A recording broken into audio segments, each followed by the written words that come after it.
Hi guys, so I wanted to give you an update. Today is the last day of winter for us in Australia. It's the 31st of August. Tomorrow is the first day of September. A little bit excited about that. I'm going to give you an update of the garden. I wanted to show you, I did start some seed early. Got a head start on some seed this year and I grew it under the light. I was going to give you a look at my light setup that I have here in my kitchen. But it's reflective, so it makes this lighting more efficient. It reflects the light back down onto the plants, and just some good old alfoil. The light, I didn't go for any fancy grow lights that you buy online, super expensive. I went for, this is a 100 watt LED floodlight. I think this cost me about $140 from Bunnings. I don't know, I'll try to, let me see. It's quite warm. It doesn't, I don't have this running overnight. I just use it throughout the day, and as you can see, my camera isn't too excited about the light there. Let me just okay, I just paused it there and restarted the camera in case this line, I can see this line, I don't know if it's going to show up. It's because I have the light up here. We'll just have to deal with that. But as you can see, that the light I'm using has worked very well. They're not at all leggy. Got nice strong stems on them. They did grow a bit slow because I didn't use heat mats. I'd recommend, if you really wanted your things to come up, your plants to come up nice and fast, use your light with combination of a heat mat underneath. I didn't use the heat mats because I wasn't in a super hurry. I've had these growing probably for the last 2 months.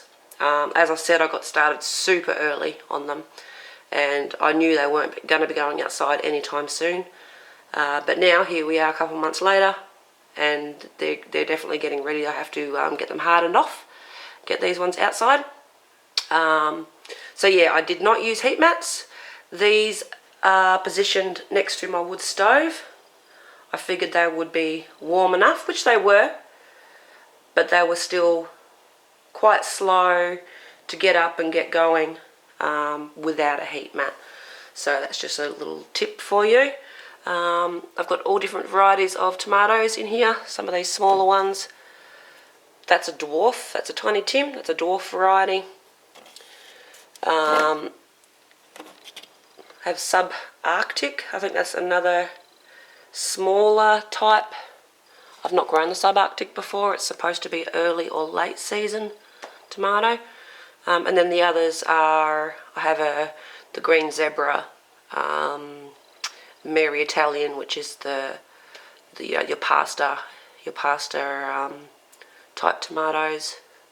I have a yellow Ox Heart in there, and Mortgage Lifter is another canning type tomato.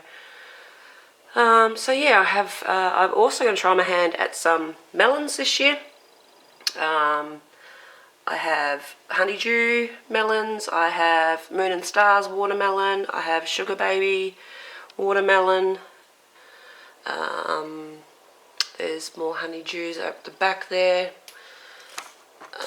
Over here, sweet potato slips. I need to trim this one off and get that into its own soil. I do have a whole bunch of sweet potato slips that are outside, but I have them under some plastic, but we'll have a look at those when we go out there. Have couple of different varieties of pumpkin.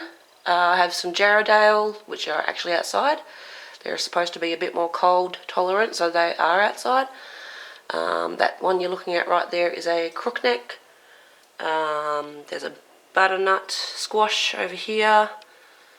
And I think that's about all for in here.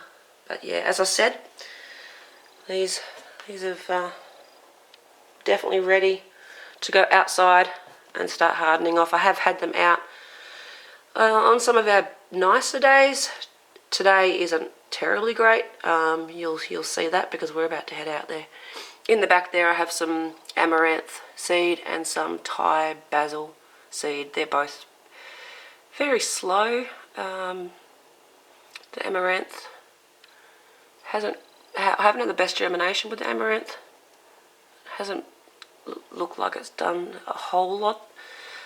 We might have to have another go at starting some more of that a bit later when it's a bit warmer. But the Thai basil is really starting to kick off